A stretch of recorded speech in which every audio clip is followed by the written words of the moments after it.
Welcome. Hello. Thank you all for joining our webinar. Transformation is here. Are you ready?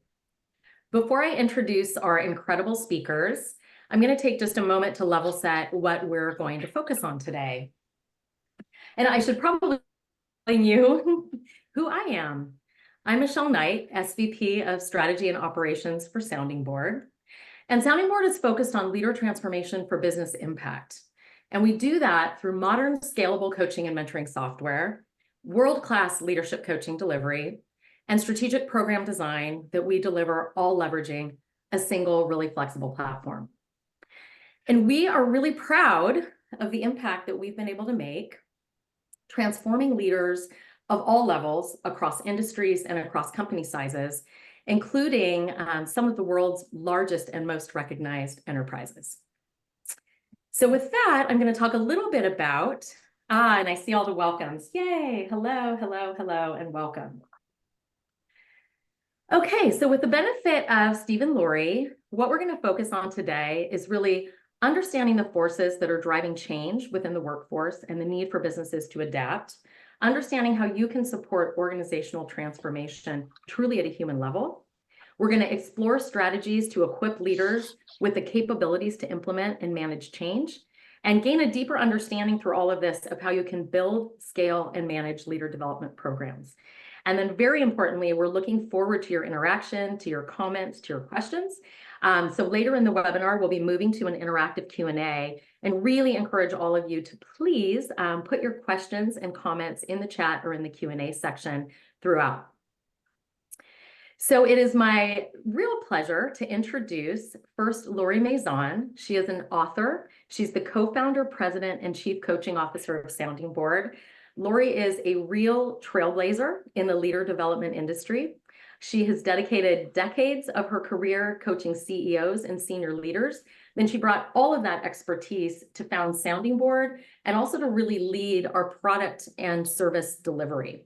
Most recently, Lori has written her debut book, Leadership Revolution, and so we're going to get the benefit of her point of view in this conversation. Lori, thanks so much for joining. Oh, my pleasure.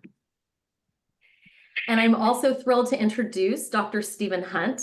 Steve is an expert on work and technology. He's an author, speaker, advisor. He's literally helped hundreds of companies achieve business success through creating more engaging, agile, productive, and equitable work environments. Steve is an expert on the intersection of employee psychology, work technology, and organizational performance. He's written several books, as you can see, and the latest book, Talent Tectonics, excuse me, Steve, was the #1 fastest selling HR book on Amazon upon its release, which is not easy to do. So thank you, Steve, so much for joining as well. Absolutely. Yeah, it's great to be here, Michelle. Super excited for the conversation. Okay, well, great. And I think actually with that, Steve, I'm going to invite you to jump in here and share a little bit with us about some of the trends that you're seeing in the market. Yeah, absolutely. Yeah. So, well, first of all, thanks everyone for joining. Thanks, Michelle and Lori, for inviting me to have this conversation. And before I kind of talk about some trends, I'm just going to give a little background about why I personally was really excited to have this conversation with Lori today. So my career, and we can take this slide down for a minute so you can just look at me. My career has focused. I'm an industrial organizational psychologist, but I spent my whole career looking at how can we use technology to create more effective work environments, but also seeing how technology is changing the kinds of work environments we need to create. Like, well, what's going on with AI is a pretty great example of that. But, I lived through the internet change, remote work, the pandemic, and sort of this idea of how do we use technology to create more adaptable, agile workforces? Because one of the constants in work is that the pace of change is accelerating.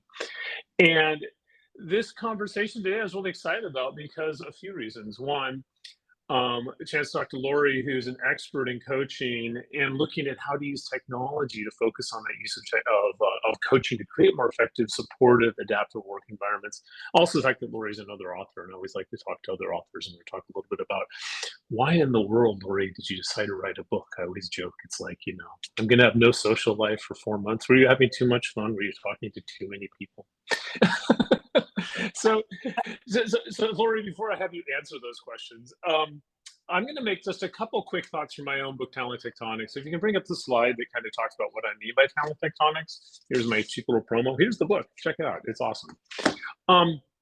So before we dive into coaching, you might wonder, why are we hearing coaching is not a new thing. It's been around for a long time, but you're hearing a lot more talk about coaching. And why is it? What has changed? And the whole book, Talent Tectonics, why I wrote it is a lot of my career is working with lots of companies, literally hundreds of companies around, different issues and challenges. They're saying, how can we solve these?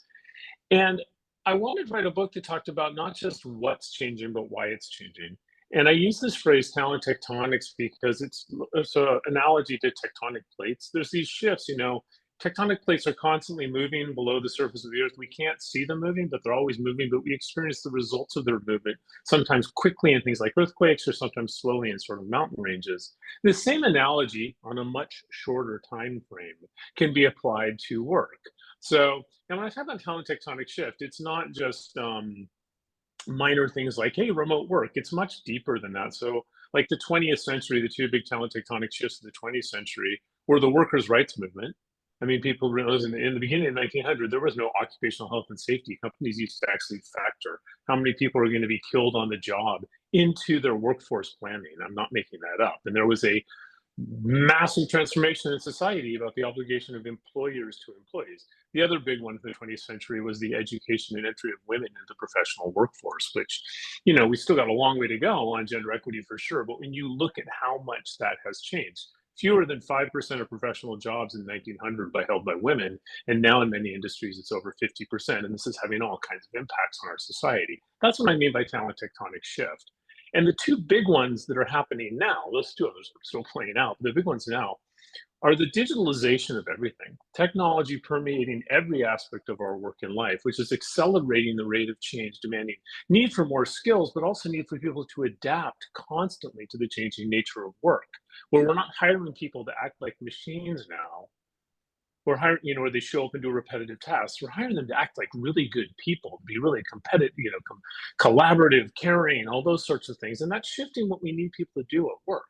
The other thing that's running into it is demographics. So there's more people aging out of a lot of our labor markets than entering into them. And the issue I want to stress, it's not that we don't have enough people. I always get frustrated to hear people say declining birth rates are bad for economies. They're not. They're bad for economies that depend on exploiting large amounts of underemployed people. We have enough people in our society, but we're not effectively utilizing all their capabilities. There's a quote, I don't know who said it, and Lori, maybe you do, that was potential is equally distributed across society, opportunity is not. We have to get much, much better at leveraging the capabilities of people and bringing and creating more inclusive and supportive environments. These two things come together and you go, well, what's the answer to this? Slide, please. One of the fundamental things that we need as companies, for the survival companies, development has always been critical, but now it is absolutely critical that we have to tap into people's innate ability to change. One of the myths about people psychologically is we're not good at change. Actually, that's not true. It's the competitive niche of humans is our ability to adapt to changing environments. It's called learning. We're really good at it. It's the only innate things kids know how to do is eat, poop, and learn. And they're really good at all three. But how do we create that environment? The problem is historically we didn't manage people for learning, we managed their productivity and the learning, and that's where coaching comes in. So with that, this is the context of Lori, why I'm super excited to start diving into this conversation with you about both what is effective coaching, but how can you use technology to really amplify it? So my first question to you is, Lori, why did you write Leadership Revolution? And what is it that's happening when you're looking at the way we have approached coaching and the way we need to approach it going forward? What is the big shift that's happening in the world of coaching, given it's so much more critical now than it was before? Yeah, great. I mean, you already started off with so many things I wanted to comment on there, but I'll actually answer your question. So I'm actually a reluctant author. I wrote the book because I just feel like people out there in the workforce and especially learning professionals are kind of missing this big shift that is happening that you're actually talking about. So having been an executive coach for almost 30 years now, really from the advent of the coaching profession, I've seen this development firsthand over time. And initially, coaching was used really just for the top of the house folks. An early coach, publicized coaching as something for derailed executives. And unfortunately, that really stuck. And so executives didn't want anyone to know they had a coach because then they were considered derailed. It took like 10 years to shift that frame of reference that coaching is for developmental purposes, not for remedial purposes.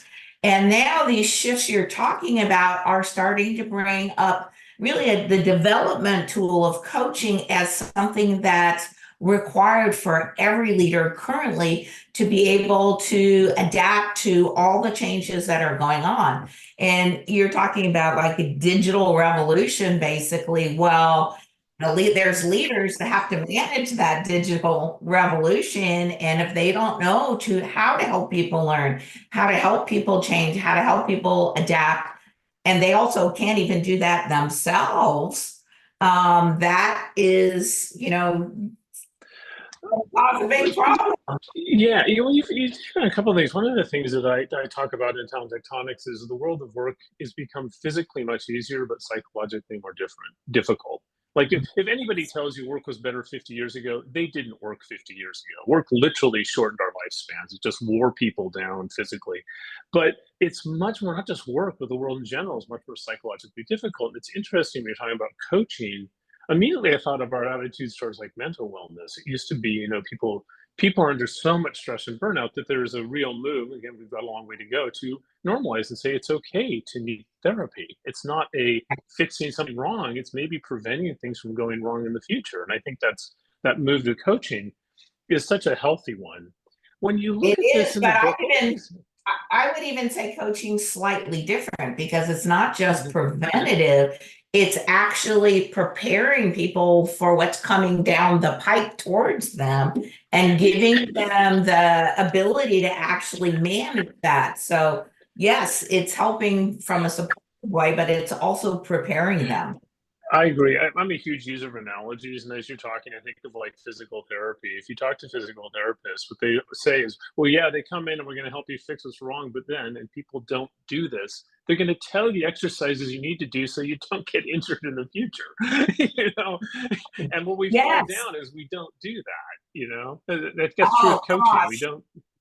Yeah, you're so right. There's an amazing stat where people who have actually had a cardiac event, like a heart attack, and they are required to make lifestyle changes, and less than 10% of those people do, even though they know that their situation is life-threatening.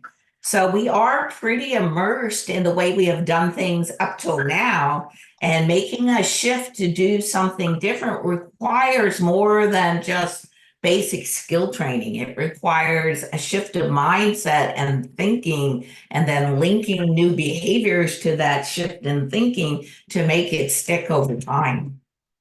Well, and that's where I want to kind of transition into technology aspect and kind of maybe tying the concept in your book and then how they're supported by the use of technology to think of coaching more as a ongoing proactive activity because Yes.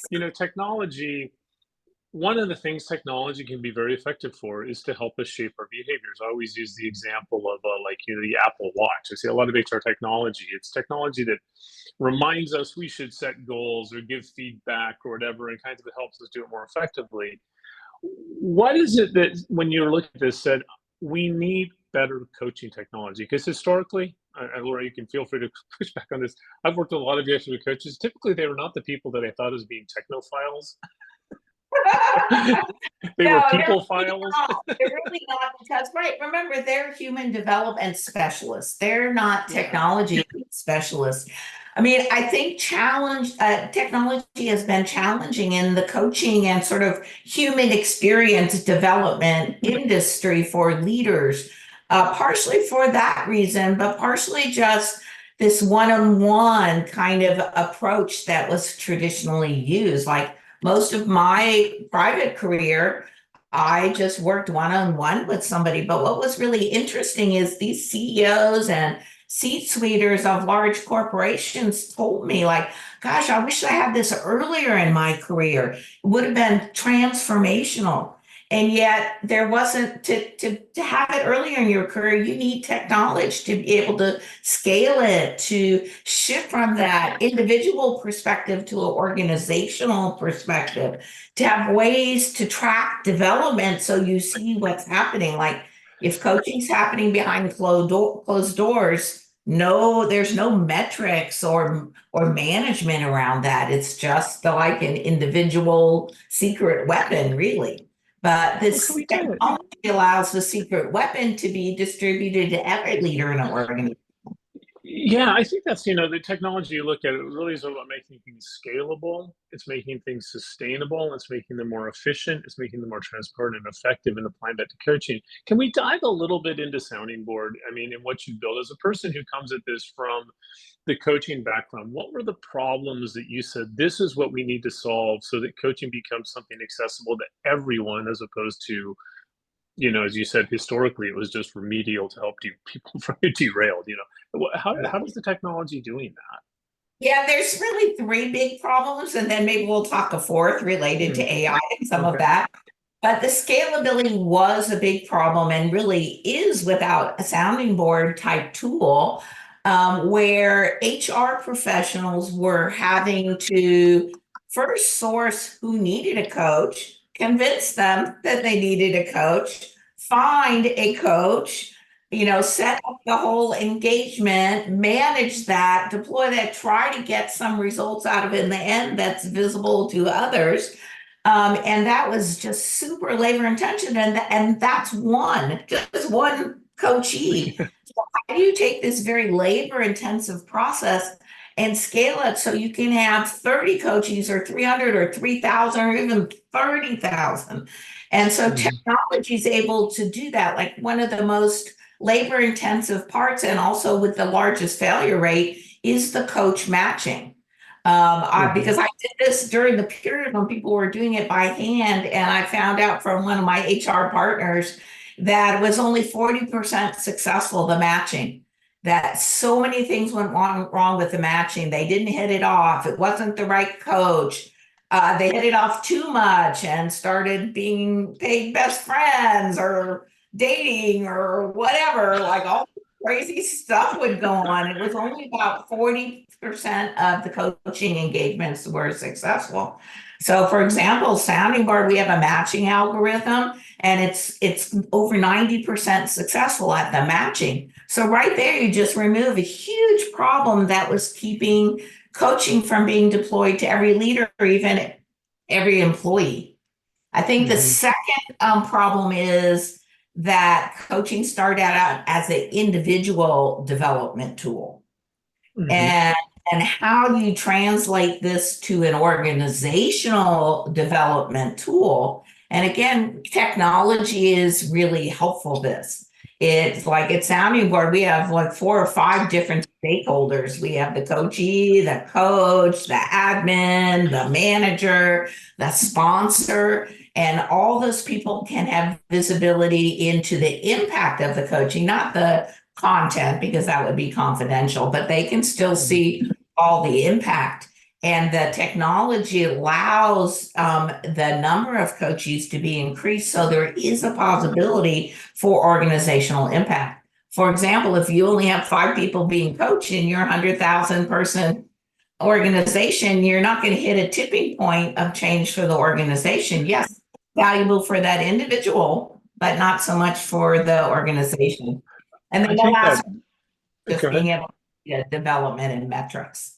The metrics, the tracking. I want to dig into these a little more. First of all, I just want to emphasize that when they talked about the individual versus organizational, a long time ago, I used to do executive coaching too, not to the level you did, but one of the things we talk about is you need to bring your stakeholders along, because one of the things people most value in other people that they work with is they want predictability. And if they've decided, oh, you're the person that has the short temper, or you're the person who doesn't listen, they kind of will like reinforce your negative behaviors. It's very hard to coach. I think my wife is a family medicine doctor, and she always talks about a lot of the approaches she takes helping people with their diet and health, things like that. She has to know the family dynamic. You have to know, the environment that a health plan that will work in one family won't work in another, and things like that. So really understanding and bringing people in, So the creating a context community. is really important. Yeah. Yeah, that community concept I think is so critical, and what you're doing with technology there. I wanted to dive a little more into the matching. So how because you said you went from 40% to 90%. I Yeah. was kind of thinking, some of these outcomes, it's like, yeah, I don't know, if somebody has a successful relationship with their coach, I guess that's bad for the organization again. The person, I think that would just, Well, I but, guess it's the perception, which is coaching is not meant to be happening forever. It should right. be, yeah, a specific time period where that individual that's being coached, it's needing to up level and have some accelerated development. What happens, though, I think you're referring to, which is when the match is good, a deep relationship is established that could go on for a very long time in a whole bunch of different forms. And this is true for mentoring as well. Like if you look at the most successful people, they've had a mentor relationship with somebody for 20 years, right? And that's because that deep relationship is the basis for development. That's the person who can tell you the truth, who can call you on your BS, who can point out like, hey, you said you wanted A, but you're doing B. That without that deep relationship, you don't get the sort of transformation that can come from coaching and mentoring. And so we match first for relationship. And then we add filter for things like functional area level, those geography, those types of things. But without that, and there's just a ton of research that shows without the relationship, the transformation doesn't happen. That's why past only 40% was successful. Yeah, I think that's just so powerful that right, it kind of goes back to your name, sounding board. You need this on a sounding board, and you get that from a trusting relationship.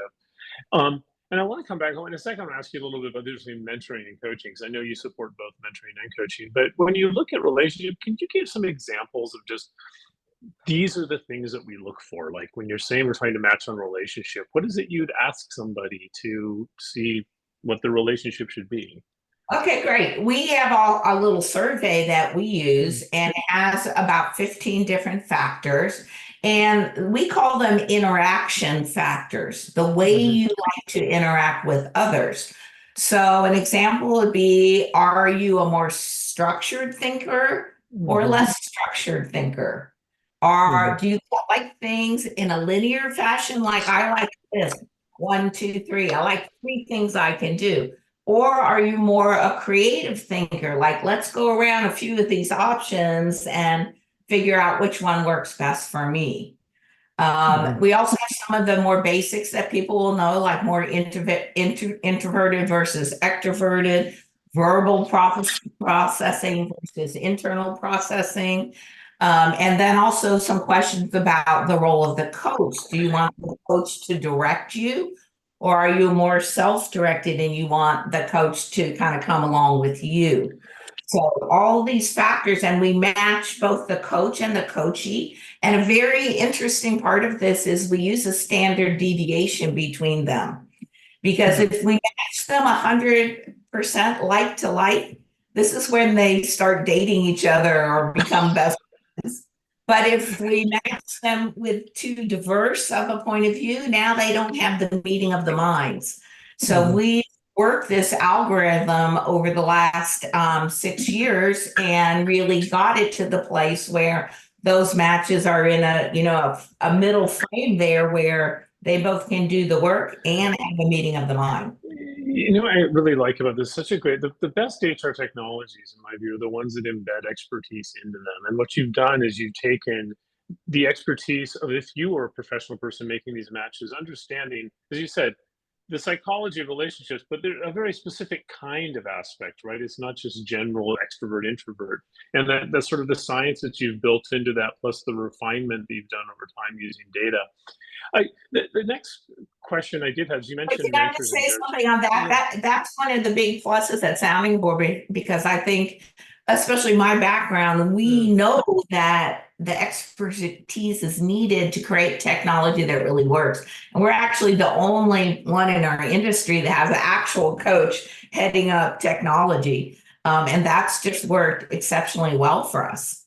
Yeah, it is. It's basically finding a way to get the knowledge that's in your head out in the hands of like managers and individual employees. I sometimes use HR technology to me when used really well is doing for the field of psychology what like Google Maps did to cartography, right? It's taking Yeah. information a lot of people had, but it was locked up in another place and making it very, very accessible to people. And the the sophistication of that, I think sometimes people go, oh, we have a questionnaire, but they don't realize that it's not the ability to ask questions, it's really to ask the right questions. And then, as you pointed out, interpret them in the right way. That point you made about we don't want them to be perfect matches. We know how to make the ideal match isn't necessarily exactly the same.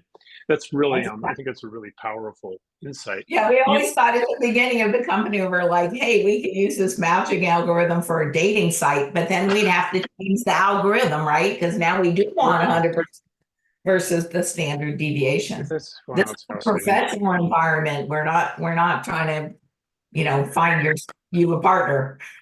Okay, I'm gonna have to suppress my innate psychological geekiness and dive deep into that and switch back to coaching because I get into that all because I used to build psychometric instruments. I'm like, wow, I want to know more how that works. So just really quickly because people did you mentoring and coaching, and then I want to dive a little more into how you've pulled all this stuff together and kind of like sort of a wheel of leadership. But before we get into that, just a really quick question: you did mentoring and coaching.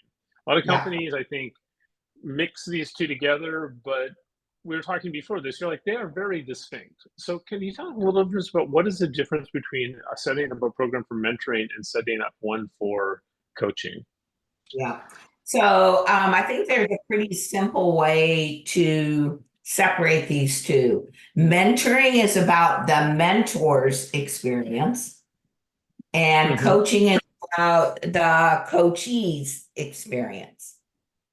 So one is more what that mentor has done before that might apply now that they're familiar with. It's all their expertise applying it to the mentee's situation. But coaching is very different. The coach is not applying their own experience. They're surfacing the coachee's experience and looking for those patterns and ways of thinking and then adapting that for their future challenges and future environment. So one is about the mentor's experience. That's the whole point. I've done it before. I know how to do it. And one is about the individual's internal experience and how that can be adapted and applied for new environments. Yeah, I think the way I would phrase that is like with mentors, they say they're sharing experience and relationships, kind of the sense that, so you can learn. That's they say experience is a lousy teacher because it teaches the lesson after you're supposed to know it. But you can learn from other people. Yeah, you can learn what has worked. What has worked, right. But so the mentors is very much about their sharing their experience effectively and well as their relationship networks. Where with coaching, it's a self-awareness tool. It's like people understanding their own experiences better, understanding their own relationships better. It's really the mirror. A good coach is sort of helping people have self-insight. So yeah, we've touched on a lot of things. In my career, mentoring's been around for a very long time. But I think your point about technology, there hasn't been technology that's really helped people create these deep relationships. And it's that deep relationship then that makes either the mentoring or the coaching valuable. So if someone's doing it by paper or just like, hey, do you know anyone who can mentor me? That's not going to have as much impact as a very structured situation where you really do find the best mentor for that person. Yeah, and I think a lot of I've seen mentoring technology, and some of them are more sort of like people put it at a very superficial level, but it's the sophistication of the matching, which I think is one of the things that Sounding Board's doing that really is a differentiator in this space. So you've also pulled multiple things together in one place. I think that's another thing when I was looking at your technology that really struck me is as you said, there's the stakeholder relationships, there's tracking the impact, there's the operational mechanics of coaching. There's all kinds of things that go into coaching. It's not just matching people together. And I would kind of just walk us through a little bit. You shared with me this wheel slide you're talking about that kind of shows Yeah. everything you put in there. Again, as a person who's done coaching for a long time and knows if you don't get all these right, it's not gonna, that wheel's not going to turn. So can you share just a little bit about that? Okay, great. So, yeah, this is how we think of it, really a suite of tools, because for these human focused development opportunities to be successful, it needs almost like this entire web of support to make it happen. And so you can see on this slide, the outer ring is all the various tools that Sounding Board offers. The middle ring is the human-centered experiences that are possible right now on the platform. And then one of the key parts, which you mentioned earlier, is our approach is context-driven. So we link all of this to the leaders and the companies' development strategy, their leader development philosophy, their cultural values. Because an example, if I develop a leader in one culture and then they move to a different culture, that same set of capabilities may not work very well. Like one could be very driven and one could be very collaborative, and you need different sets of capabilities and capacities for those two different environments. So we have it set up so through technology, it's specifically geared towards the organization's leadership approach and philosophy. Yeah, as I'm looking at this, it's again going back to your expertise as a person who's been coaching. It's almost, this is like a blueprint. Even without the technology, you could use a lot of this just to create a coaching program to say, these are all the things you need to think through when you're putting up a coaching program. And so you kind of built them into the technology. Now, we're not going to go into the technology. I mean, if people want to see a demo or whatever of it, go to Sounding Board's website. There's like videos. You can see what it actually looks like. It's very cool. But the one of the things we were talking about too right now, there's all this stuff about skills and skills management. And this is a critical thing going back to talent tectonics, that on one hand, we need to make people more adaptable. But one of the reasons we need to make them more adaptable is we need to learn new skills that they didn't have before. The shelf life of hard skills is getting smaller and smaller and smaller. How do you position what you're doing at Sounding Board and coaching relative to what these companies are doing with skills management? You're seeing a lot of these, like, large language model ontologies and different forms of skills management and micro training and all that stuff. How do you position these things together?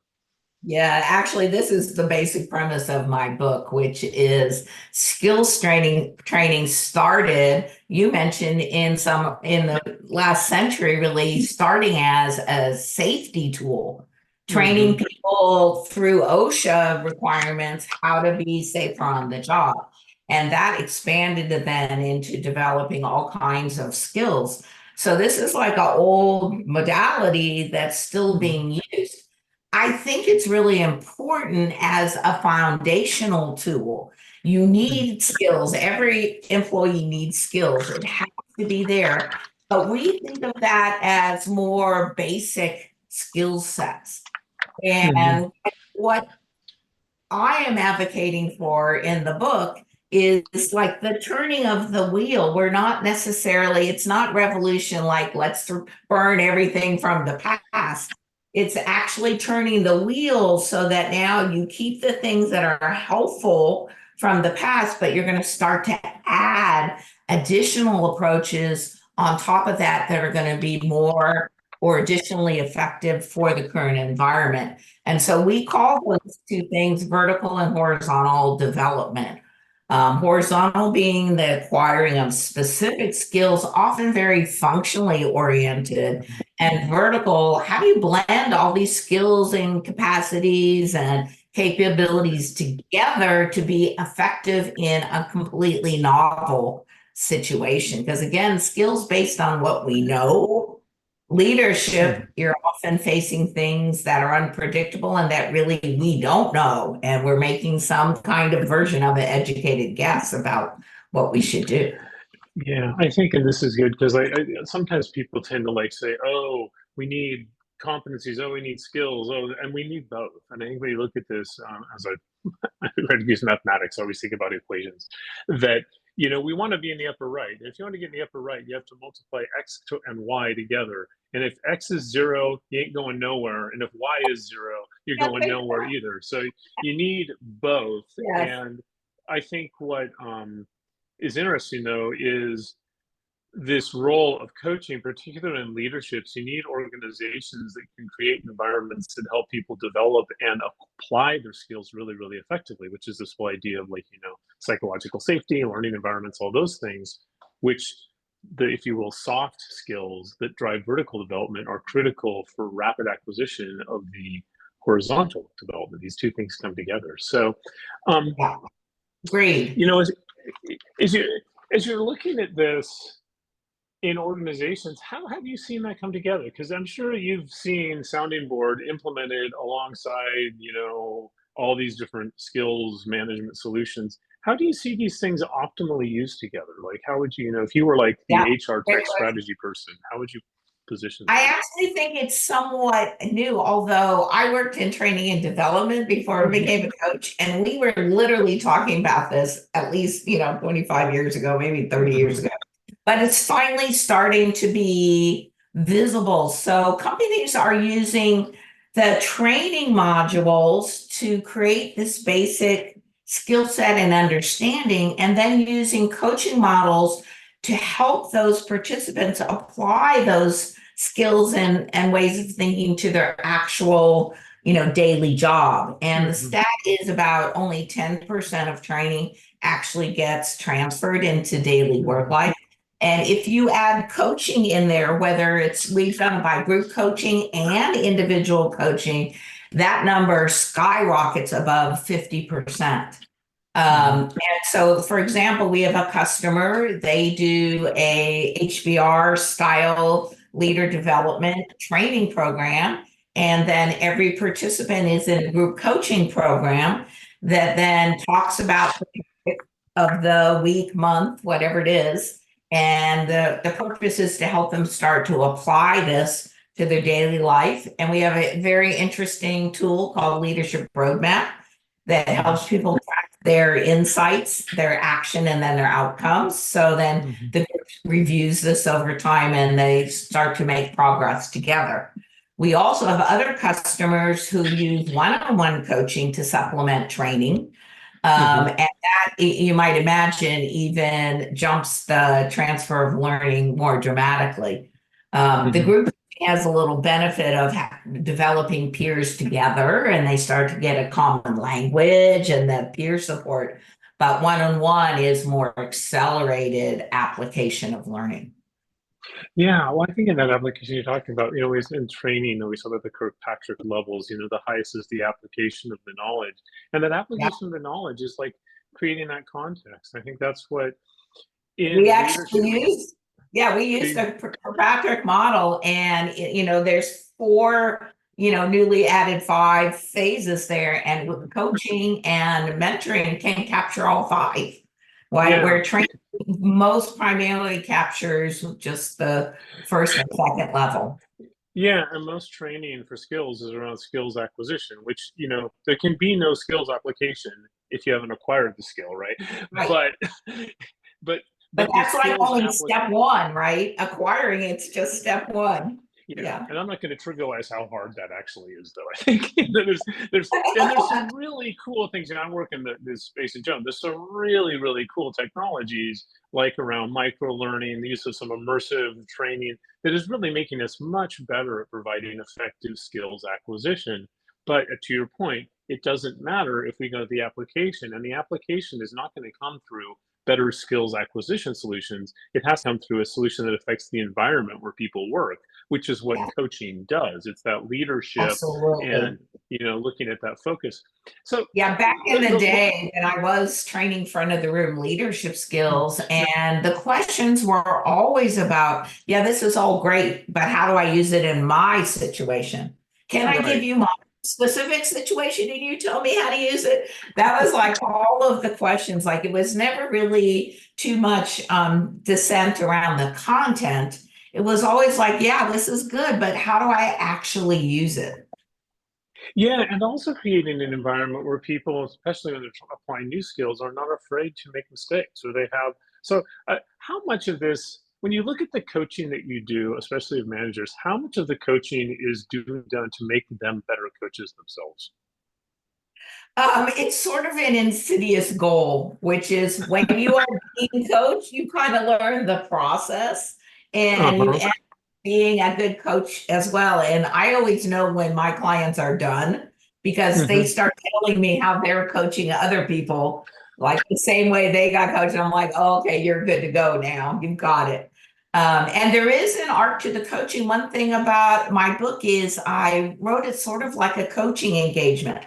So Hmm. there's 12 chapters, just like 12 sessions of a coaching Hmm. engagement. It kind of works you through all letting go of old ways of doing and thinking and into some new ways. And to your point about failure, chapter 5 is all about the failure and breaking down and attempting something new and having it not work the way you want or not produce the outcome that you were hoping for. And then what do you do then? So many people Hmm. on their own might get to there, but now they get stuck. And they'll be like, well, I did this training, but I tried it and it didn't, quote, didn't work. And you really Hmm. need somebody to help you break down that failure and figure out, what was the part that worked and didn't work and adapt it and try again until you get it right and perfect it. Yeah, I think it's like, as you're talking about it, because there's interesting research that basically shows, people tend to manage the way they manage themselves. So if you want to create a coaching environment, focus on getting your executives really good coaches, and that kind of will trickle down. But still, people need to learn the capabilities to coach. And I know one of the things that Sounding Board does is it really says is about scalability of coaching across the organization. But I think what we don't think about, and this kind of gets to my last question around results that you've seen, is there is the immediate effect when you're coaching about how's this coaching been effective on this person and helping them improve their skills about their goals. But I think what we don't realize is the sort of reverberating effect of creating coaching. To your point about this person, by going through this coaching process, even if they didn't mean to, has probably become a better coach themselves. And Yeah, and they then you don't have. necessarily see that directly, right? But it's the second impact of this kind of an Mhm. intervention. So can you walk us through just some of the results? Because I know people that are out there listening, and then Yeah, we'll stop and we will take questions. But okay, sure. always the challenge of HR people is we don't have endless budget. We've Yeah, got to make a case for this. Is there any numbers you can share that would help like an HR professional make a case that we I should be can exploring for this? sure. But I want to start maybe with a little overview because it's funny you Yeah. said if people at the top get it, it'll trickle down. It's a little like trickle down economics. Yeah. It does have some impact, but in a large organization, it doesn't trickle down very far. I like coaching leaders because I feel like it's a little bit like the rock in the pond. Those Yeah. ripple effects can go out. But there is also a lot of research around tipping points and that you need a certain amount of people operating a certain way before you hit that tipping point where it impacts the culture or the organization as a whole. And I think just coaching execs doesn't hit the tipping point. I agree. The water only goes so far, but it gets stuck. So, yeah. Exactly. One reason we like mentoring and coaching so much, and Anna, you can put up that results slide, is not only does it have immediate impact, but it also has sustained impact over time. And the reason is the mindset about how they're thinking about what they're doing changes. And then when the new behavior is attached to it, it sticks. So that sustained gain, I think, is really critical in promoting coaching, these really human-centered approaches to development in an organization. Because guess what? You don't have to train those people again next year in the same thing. You can actually move them to the next level of development. And so you Mhm. get the progression over time versus just redoing what you've been doing, for a whole lot of years. Yeah, and I like the way you've laid these things out because it kind of goes through adoption to impact. That to the point about coaching, a lot of times why it doesn't take root is that companies don't get effective coaching relationships established to begin with. They can't get it off the ground. but then showing how you have these sustained gains. I think this is a really nice way you've laid this out. Well, I mean, I can come Yes, up with one thing questions, that's believe really me, but important is one thing that's really important on this slide is utilization rate. Because you might imagine if people aren't utilizing the development opportunity, their impact's going to be less. So we do a lot of work to make sure that the utilization rate is high, because then like the utilization rate, 90%, sustained gains, 90%. If our utilization rate is 40%, guess what? Some of these other numbers are going to be 40% or below as well. yeah, you can't get these higher numbers without those lower numbers. And it kind of goes back, I think a lot of this, the secret sauce in the technology is that embedded expertise from your experience working in this, about why do we have failures in matching? Why do we have failures in utilization, and really designing that into the system? Michelle, I want to stop you, see if we do have any questions from the audience, or I can continue to ask questions. But Well, we do, and this has been a really insightful conversation. So first, let me raise some of the questions that have come, and then I'll turn it back to you for both of you for some closing comments. So one of the first questions, and I'm going to paraphrase these a bit. How should participants, I think this is a question for Lori, how should participants taking part in any program be supported so that they're enabled to accomplish their goals and objectives, keeping in mind that time is, I like this word, irredeemable, right? Limited time. How do we support leaders in actually doing this work?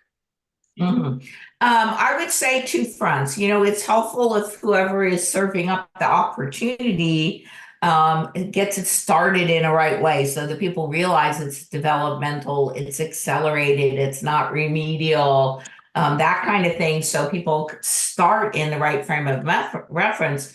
But then what's really nice is the technology actually supports the participant all the way through scheduling, through chatting with the coach, through in between session content, through support, and even that's our engagement management approach, which is why we have such a high utilization rate. I think one thing that happens about training versus coaching is training, you can just put it in place and not have to really deal with it, and as the organization. And prior to now, coaching really was very hands-on. Now you can use a platform like Sounding Board and have it be operating closer to training. You may have still a little bit more impact that you need, but the technology really handles a lot of the manual work that used to be related to coaching.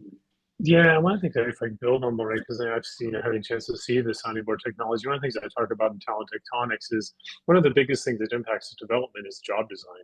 Are you integrating in the coaching things you're trying to learn into the job design of the work? So, because historically people would have their development plan and their work goals. If you have those two, you never get around the development plan. And I know this actually, one of the most highly implemented and least utilized tools in a talent management suite is the development plan.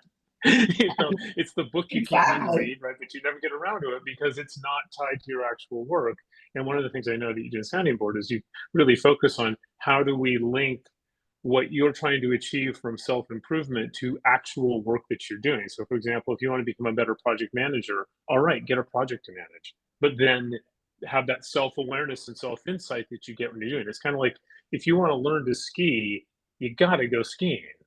Right. But And when you do it, you really should. We ask for those links, which is, if you want to improve your project management, what's going to be the impact on the project? What's going to be the impact for the organization? Even what's the dollar amount impact that you have there? And I think the second thing that keeps this all going is we engage the manager directly in the individual's development, and there's collaborative tools. The manager, it's not just self-report. The manager has to also suggest how much development is happening there. And so it's like validated development, not just self-report. Then the technology does all of that for you. Yeah, the stakeholder involvement, I think, is so critical. So I think that's something that when I look this at the way you're integrating coaching into work itself. It shouldn't be development and work. Work should create development. Development should drive work, and they should be blended. All right, Michelle, do you have any other questions? Yeah, thank you. So the next one is I think this has to do with cadence and again, the tech to support the coaching engagements. So when should the coach get updated so that information shared is up to date and participants get realistic feedback and data from the engagement? Well, really, the updating can come anytime something new is happening. So again, the technology allows this back and forth conversation. It could be something that changed in the organization, like we have new initiatives, or we've changed our strategy, or we're shifting our culture, we have a new CEO. All of that gets fed right into information for the coach real time. It can also be manager feedback or sponsor feedback. We have a really nice little tool called manager alignment conversations, where the manager, the coach, and the participant all talk together, and that can happen early in the engagement. It can happen multiple times. So that allows for that like alignment between what the coachee is developing and what the organization actually needs from that individual. Yeah, I think that because you're talking about learning and using the data for like awareness, going back to like people being aware of what's going on and multiple stakeholders being involved, I think is a critical part of that too. You're pulling together lots of different data that shows different aspects of effective coaching. Yes. And I kind of feel like maybe this person was asking something about assessments. And I also kind of debunk assessments in my book, which is, again, sort of like some of these things, as a baseline, it can be useful. But having debriefed like probably thousands of assessments over my career, I find that information doesn't stick without the ongoing coaching to help that individual make a change. So it's a lot of information, but that information doesn't necessarily make any change for the participant. Right. Just getting on the scale won't make you lose weight. Exactly. I've tried. It doesn't work. Too bad. It just makes you feel bad. Okay, so we have another really interesting question here. What are your thoughts about peer coaching practice versus coaching with certified coaches? And there's a little bit of commentary here. I worry that there are many coaches appearing out there and no way to communicate to organizations the importance of making sure coaches have the experience and the toolbox to help. 100%, whoever said that. Peer coaching, I actually think, is a viable model. I think some people might like that. You don't have any authority in the room, say, and so you might be able to go some places. But generally, if you think of your own experience and you have a peer group without a leader, it's not going to be that effective. It tends to quickly skew over to a complaint session. So I actually think a coach is critical to a developmental approach. A peer group is good for a community building approach or a supportive approach, but from a developmental perspective, you really need that professional. And I think a company like Sounding Board, those coaches are vetted. And in those peer groups, there's specific topic areas that are discussed. So there's guidance around what people need to develop.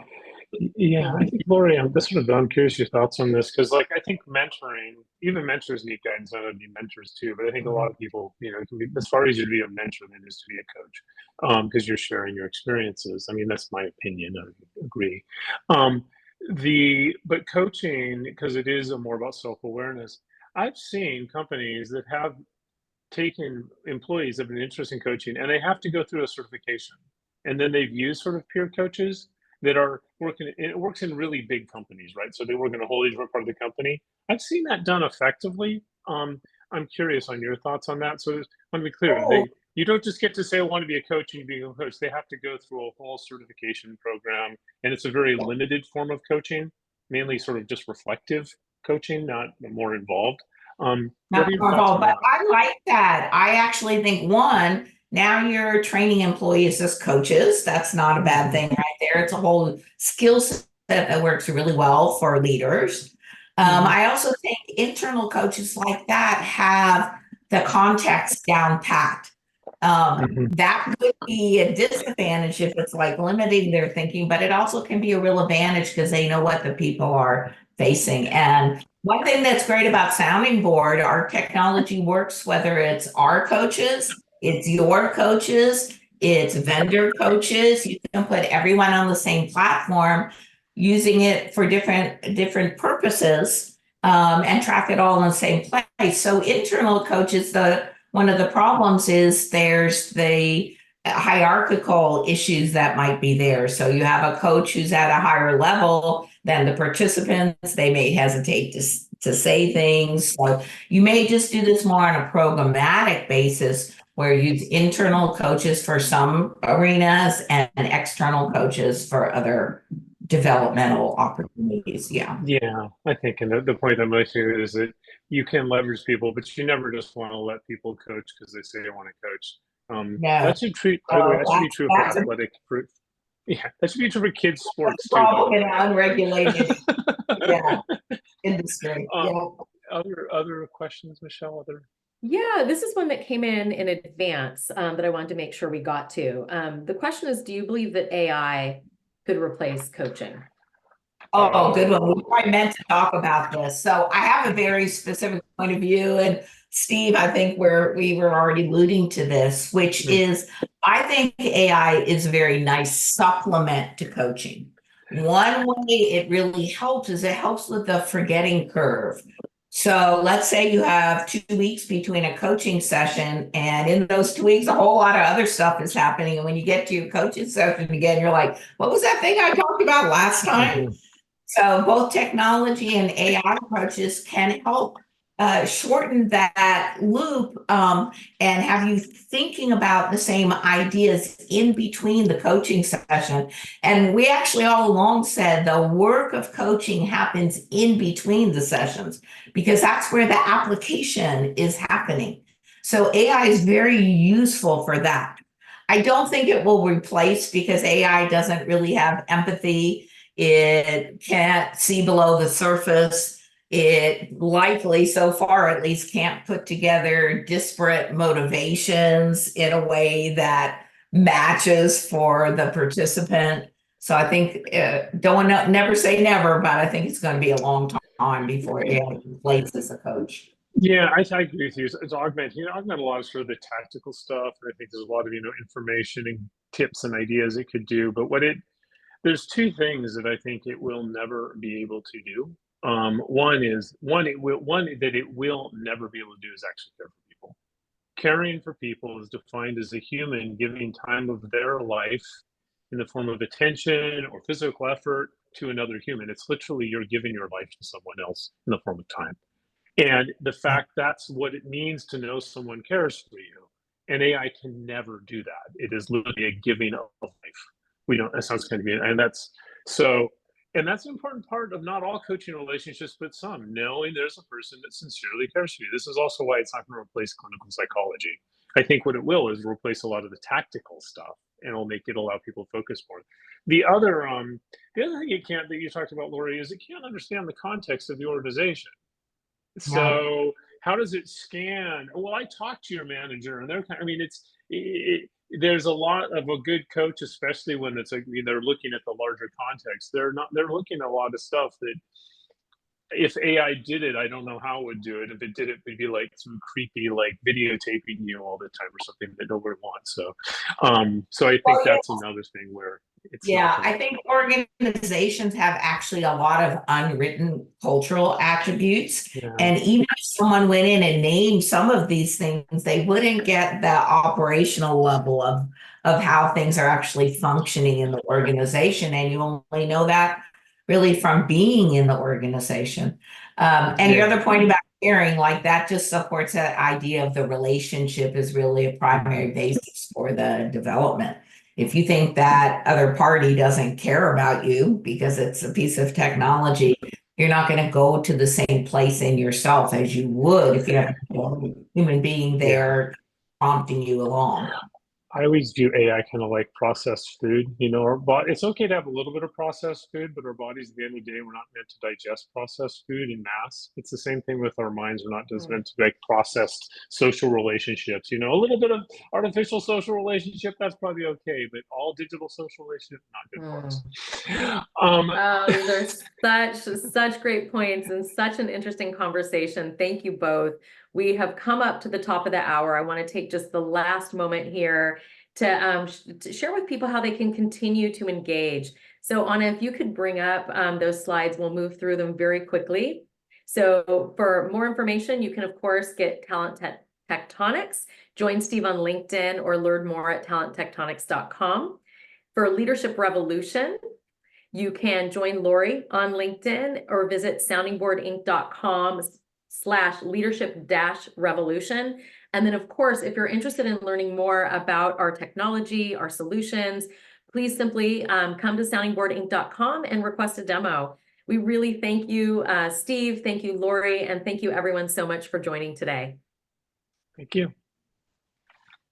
Well, fun, Steve.